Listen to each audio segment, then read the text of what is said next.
What's this, David? It's a raffle ticket. I can see it's a raffle ticket. Where did it come from? I bought it. David, it's in aid of the Conservative Party. I know. But you're Labour. Well, yes. Well, yes. What made you buy it? Some good prizes, Amy. First prize, a coloured television. And then there's a case of vintage wine. And then a dinner for two at a restaurant of your own choice. Look. Oh, no, I don't want to touch it again. I already feel contaminated. Now, whatever you say about the Tories, Amy, they always give good prizes. Not like our lot. You're lucky if you get a crate of brown ale. Don't sneer at the party, David. I wasn't sneering. Yes, you were. That was a typical Tory jibe at the expense of the working class. Well, may I remind you that you're a member of the working club? Well, you would be if you had a job. Well, I haven't got a job, have I? So a free dinner for two could be very acceptable. And whose fault is it you haven't got a job, David? It's theirs. The pursuit of a rigid monetarist policy at the expense of full employment. Deflationary budgets and high interest rates, legislation against the union, and then the reintroduction of a privileged society. And what are you doing about it? You buy a bloody raffle ticket off it. Don't swear, Amy. Well, you make me. Well, it was only 50p, and I didn't want to give offence. Why? Who sold it to you? Linda. Linda? Well, she just happened to have this book of tickets with her, and... And so you bought one? Well, didn't you tell her you were a card-carrying member of the Labour Party? That you've always been Labour, that your father was, and his father before him? No, I didn't mention that. After all, we are on holiday. Are your convictions on holiday as well? What do you mean? Oh, David, when are you going to stand up and be counted? Who do you think you are, the chief whip? I may have convictions, but I don't believe in forcing them down people's throats, and I happen to think that a man's politics are his own affair, a secret between him and the ballot box. Well, you certainly are at the moment. You know, David, I'm beginning to wonder about you. What do you mean? Are you suggesting I'm some sort of closet conservative? No, just a closet, David. What? Well, why do you have to agree with Robert and Linda all the time? I don't. You do. Last night you said you were in favour of the death penalty. I couldn't believe my ears. I didn't say that. I said I was for it and against it. Well, how can you be for it and against it? I mean, are you in favour of a life sentence or hanging? Both. What, you mean you give them 15 years and then hang them? No, if it was a really nasty case of murder, I'd hang them. But if it was a case with extenuating circumstances, like, now, supposing a man had been married to a nagging wife for 20 years and suddenly pushed her off Beachy Head, well, I'd exercise clemency. Why? Well, on the grounds he's suffered enough. Well, what about her suffering? It's a long drop off Beachy Head. Well, I know, but it would have been done while his balance was disturbed. Don't you mean her balance was disturbed? No, it was on impulse. He didn't mean to do it. Didn't he?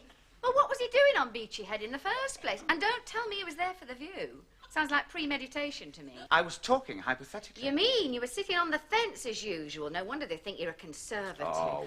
Oh, David, I can remember when you were proud to fight for the movement, how you worked for the union, how you were first on your feet to champion the underdog. Oh, you had eloquence and charisma in those days. When you spoke at meetings, I got goose pimples. What happened to that? What happened? Well, where did it get me? I mean, when the redundancies came, I was the first one out. As far as they were concerned, I was just a troublemaker. Well, I've stopped sticking my neck out, that's all. I'm looking after number one for a change. Number one. You've certainly changed. If there's anything I hate, it's a turncoat. Oh, yes. Well, since we're talking about turncoats, what about your brother? He's joined a conservative club. Only for the use of the billiard table. He hasn't changed. Neither have I. And I don't want you arguing politics with Robert and Linda. Why not? Because you can't keep your temper, and I'm not going to stand by while you insult them. No, I wouldn't insult them. I can argue rationally. No, you can't. Amy, I'm warning you, if you bring politics into this holiday, you just better watch out. What do you mean? You might find yourself up for re-selection. Wait, Aunt. Wait. Is he deaf? Well, they're very busy. Linda, Robert. Oh, busy tonight. Yes, I think they must be understaffed. Poor Carlos has been on his feet since breakfast. Just as well we aren't back in England. Lighters be on strike by now. What made you say that, Robert? Sangria, everybody? Well, I'm afraid it's the English disease, Amy. Oh, is it? Yes. So I tell you why. Sangria? Because half the people in England don't want to work. Well, that's all right then, isn't it? Because there's only half the jobs. Don't you believe it, Amy? Plenty of work around if you look for it. We still can't find a gardener.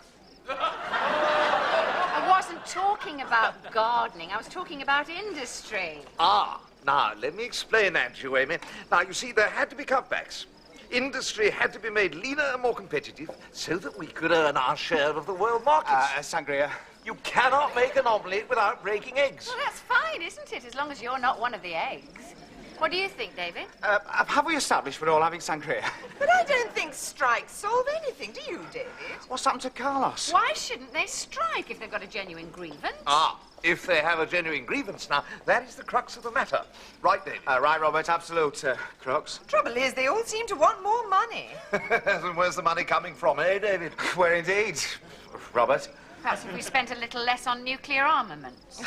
But we have to defend ourselves, Amy. It's rubbish. I beg your pardon. When Amy says rubbish, I think she means she feels there's still a role for the more conventional weapons. No, I don't. But what's the use of defence if we've nothing left worth defending? That's why I said rubbish. Oh. I think I can see the thrust of Amy's argument here. She probably feels that we're mortgaging the future, i.e. education, health, welfare, for short-term economic gains. Interesting.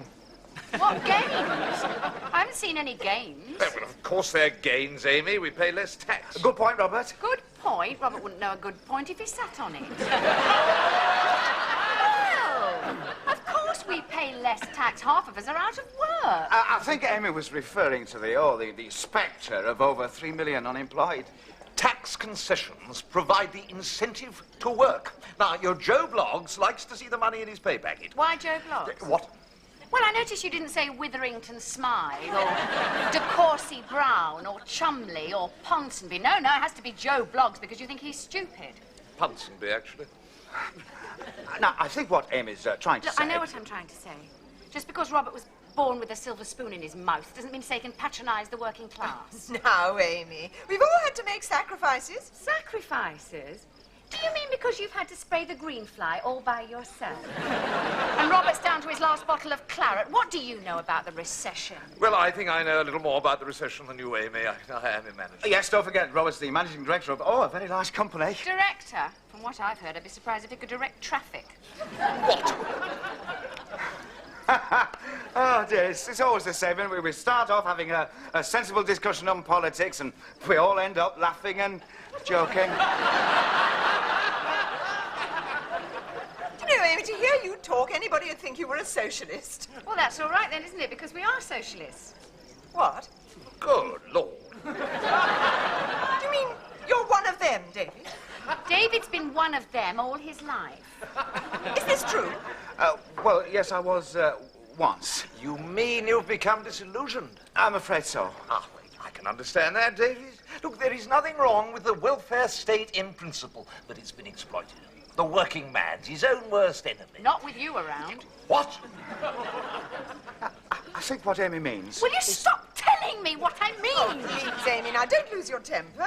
After all, we are on holiday. Nice to be in a country where people are still happy in their work, where they still take a pleasure in serving. Oh, Linda, you do talk a load of codswallop. Oh, really, Come on, darling. I think it's time we got a breath of fresh air. Right. Now look what you've done. Well, do you think Carlos is happy in his work? Let's ask him. No, just leave him alone. Carlos, are you happy in your work? Please, senora, I'm very busy. There you see, Look, just come David. and sit Look at him. Senora, He's rushed off his feet, aren't you, Carlos? Senora, the new manager's watching. Well, let him watch. You've been on your feet since breakfast. You're not a machine. Have you had a break? Break? No break. Too busy. Miguel has gone. Then he should be replaced. You're entitled to a break. You're human beings. You've got rights. Somebody ought to tell him. Someone did, senora. Who? Miguel. That's why he's gone. Senor Garcia had a quick temper. Now, listen to me, you. There's no need to be frightened of old misery guts here. He's just trying to impress management by doing the job with less staff. Antipático. Malo. Yeah. Come on. ¿Qué haces? Pues hablaba con la señora. Atiende a aquella mesa. Aquella mesa no es mía, es la de Miguel.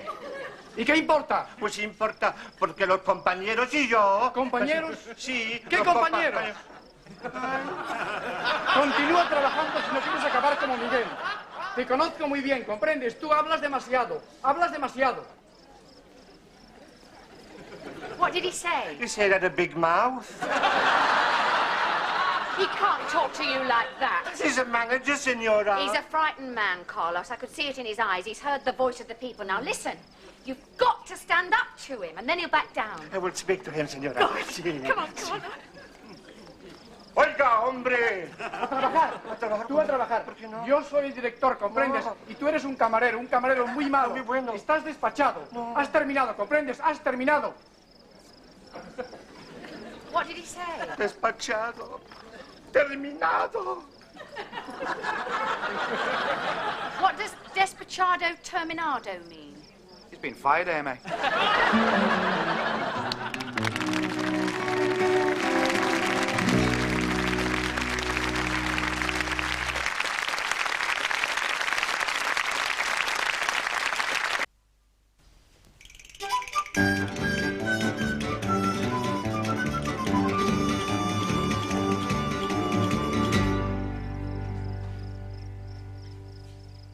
Well, what did the manager say? Well, he refuses to reinstate him. Oh, that's that then. That's that. We can't just forget it. We don't involve me, Amy. You're the one who got him the bullet. Please, don't say that. I feel bad enough as it is. But it's everybody's concern. No man is an island, David. I know that, Amy. I've done geography. Excuse me. I wondered if you could have a word with Garcia, and he refuses to listen to me. What did you say to him? You didn't lose your temper? No, I was calm and rational. I told him that Franco was dead and there was now no longer any room in Spain for fascists. So in other words, you just had a pleasant, friendly little chat. Oh, come on, David. You've always fought against injustice. You've always defended the weak against the strong. You're always getting up on a chair at meetings to speak for the men. My days of getting up on a chair, Amy, are over. And do you know why? Because while you're up on that chair, there's always some crafty sod sawing the legs off. Well, think of Carlos. Why? What's he got to do with me? I couldn't even get served. Well, that's not the point. He's got 3 muchachos, David. 3 what? Children.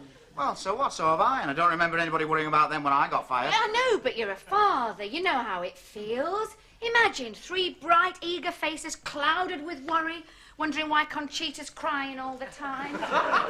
Conchita? Who's Conchita? His wife. And she's not well, David. Isn't she? What about Granny? What? Well, poor old Grandma sitting there wringing her gnarled old hands, swollen from years of scrubbing floors. And Grandad with nothing to sink his toothless gums into other than a dried crust. How can you be so callous? The old David Pearce wouldn't have stood by like this. No, that's where you're wrong, Amy. The young David Pearce wouldn't have stood by. I'm older and wiser now. I believe in keeping a low profile. With a profile like yours, I don't blame you. I'm sorry, I didn't mean that. I'm going for a drink. No, you can't, David. Why not? The bar's blacked. You mean the waiters are picketing? Well, no, they're not picketing exactly. Well, you don't mean the guests are refusing to drink there. Well, no. Well, who's blacked it then? I have. Oh, no. I thought if we made an example, everybody else would follow. No! Oh, Where have all these balloons come from? What does this say? Carlos Viva? no, you're reading it wrong. It says, Viva Carlos. I thought we could release them round the hotel. No, Amy. Well, we've got to make a protest, David. Look, you're in another country. If you start protesting, you'll finish up in the slammer. And don't expect me to come visiting. In fact, if you do this, I'll probably never speak to you again. David, if you drink in that bar, I shall never forgive you. I'm going. The waiters may not be able to go on strike, but I can.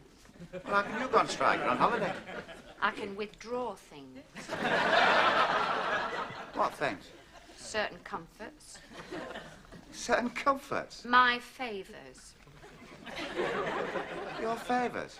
What are those? You know what my favours are, David, and I'm warning you, if you don't help me, I shall treat you as a stranger. Oh, I see. So if I don't support you, you'll withdraw your... My favours. See, I don't believe in using this as a weapon, as a rule, but this is serious. It's going to be tough, Amy. Ah. I didn't realise you could be so cruel. Well, David, beginning to crack, eh? You know I don't respond to threats, Amy.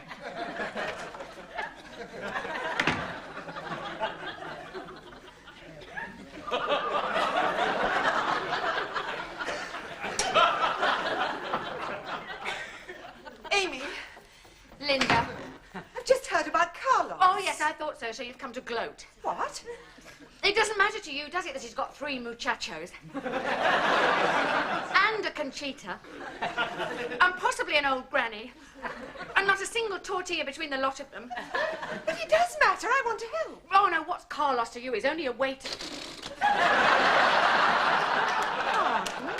What did you say? I said I want to help. But you're a conservative. That doesn't mean I don't care. I always knew that beneath that hard, brittle veneer there was a woman struggling to get out. Now, Amy, please, I didn't come here for compliments. Now, what can we do? Well, I've drawn up this petition and I want to get it full of signatures. I thought you could start with Robert. Oh, well, I don't think Robert would sign it. He's against this sort of thing. Well, you'll have to do what I'm doing with David. If he doesn't sign, threaten to withhold those little feminine things that he takes for granted. Feminine things? Wifely duties. Oh. Well, there's not many of those. Not on holiday. Just a little flower arranging. No. No, Linda. I mean, more intimate things. Oh, you mean... Oh. Yes. Well, we're only here for a few days. Do you think there'll be time for it to bite? Oh, it'll bite. David's sweating already. Balloon, Linda.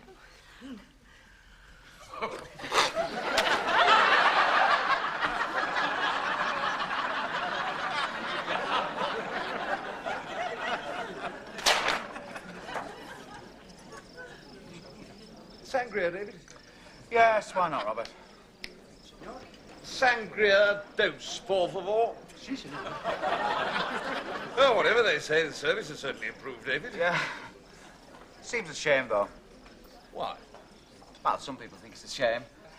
That's what some people think. Lighter had to go, David. Right. Never liked him anyway. Neither did I. Awful little creep. Miserable sod. Right. Seems a pity, though. What? Well, some people think it's a pity. Yeah, what do you think, David? Well, that's another question, Robert. I've got another one, David. Where are all these balloons coming from? Oh, no. This one says Los Vivaca. No, look, you're reading it wrong. It says Viva Carlos. It's Amy. I'm afraid she's protesting. Good Lord. David, I hope you don't mind me saying this. It's none of my business, but do you think you're handling Amy the right way? What do you mean? Too soft with her, David. You see, women prefer a firm hand. If you're too easygoing, it only confuses them. A little leeway's all right, but every so often, they need a slight correction on the tiller. Now, I would never allow Linda to get involved in this sort of thing. Well, how would you stop her? Well, if I think she's going a bit too far, then I give her this look and, no, she soon recognizes she's overstepped the mark and everything's fine. What sort of look? Doing it now, David.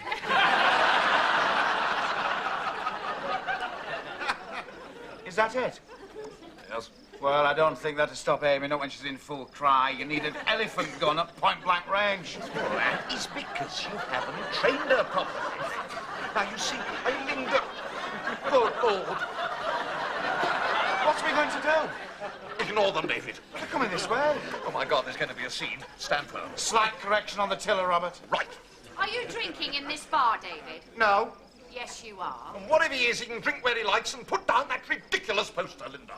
No. What? I said no. Take that silly look off your face.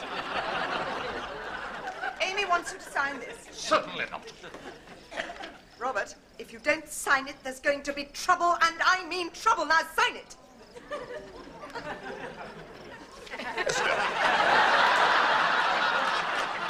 Robert, your name is not John Smith. Sign it properly. Yes, dear. Thank you. Thank you. What are you doing, senora? We've drawn up a petition, Senor Garcia, for the reinstatement of Carlos Mendes. And if I refuse? Then we shall draw up another petition for the removal of Pablo Garcia. What do you say about that? Your suitcases are over there. What? We took the liberty of packing them for you. We hope you enjoy the rest of your holiday somewhere else. Never mind, Amy. Well, we did our best. Yes. I'll see you on the beach sometime. Yeah, I suppose we'd better try and find another hotel. No. He's not going to drive me out. And he's not going to silence me. I'm going to stage a sit-in. Amy. Oh, God, I knew there was going to be an incident. Attention, everybody. I'm staging a sit-in on behalf of Carlos Mendes, the plump waiter, to protest against his dismissal and to urge for his reinstatement. And I ask you all to join me at these cases in a gesture of solidarity.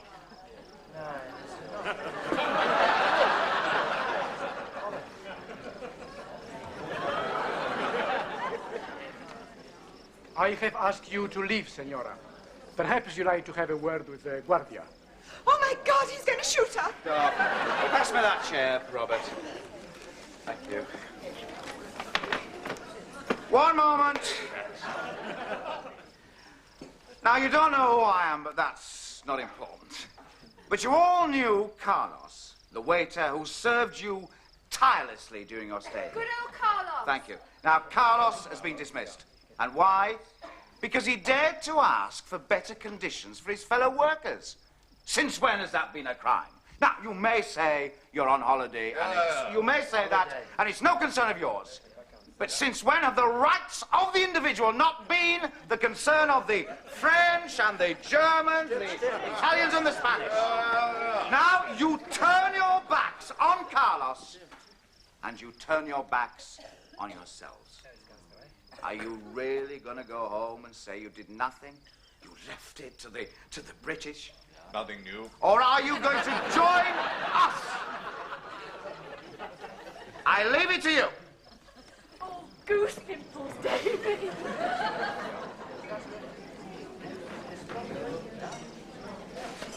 Well, I don't care what happens, David. You were wonderful. On our own again, David, just like 1940. We shall overcome.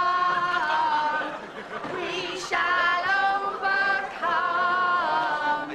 We shall overcome someday.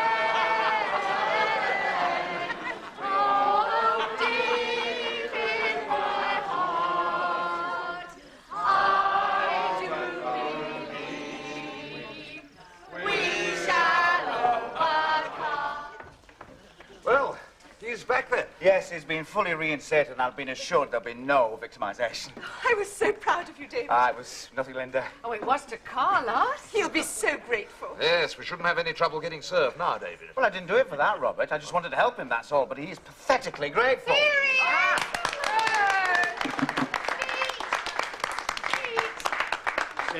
Senora, I would like to thank you for what you did for me. It was nothing, Carlos. It was the least we could do. It meant much to me. Gracias. Don't give it another thought. So now we'll all have some sangria. No, senor. This table is Miguel's. No service here. Well, suppose we move to another table. Move where you like. I have an appointment with the management to discuss the reinstatement of Miguel and an improvement in conditions. Buenos dias.